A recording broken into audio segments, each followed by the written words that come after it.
Hindi hinayaan ng Chocomocho Flying Titans na mangyari ulit yung nangyari sa first game. Kaya third set pa lang, tinapos na nila yung game.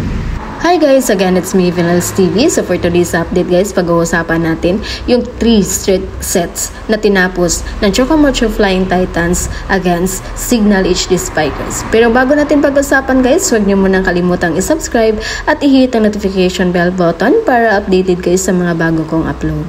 So ayun nga guys, bumawi ang Chocomocho Flying Titans sa Game 2. So ayun nga guys, bumawi sa Game 2 ang Chocomocho Flying Titans. Hindi talaga nila pinagbigyan kahit isang set lang ang Signal HD Spikers.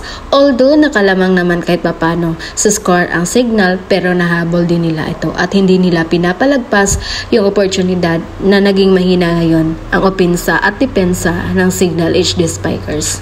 Sa nakikita natin sa game, hindi ganon ka-agresibo ngayon ang Signal sa kanilang depensa.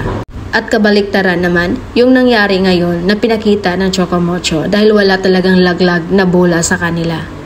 Iba yung opensa at depensa pati blockings na pinakita ng Chocomocho ngayon. Kaya deserve nila ang kanilang panalo.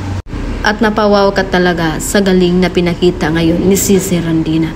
Kaya no wonder na siya yung player of the game. Nakapagtala siya ng 23 points, 20 attacks, 2 blocks, and 1 ace. Kaya again, congratulations Chocomocho Flying Titans and congratulations din sa Signal HD Spikers dahil binigyan nyo din na magandang laban ang CMFT. So good luck sa dalawang koponan sa next game nyo sa December 12. Matira, matibay. Kung sinong manalo, deserve nyo naman pareho para makaabot sa finals. So yun naman na yung pa-update natin guys. Again, this is Vinals TV. Thank you for watching.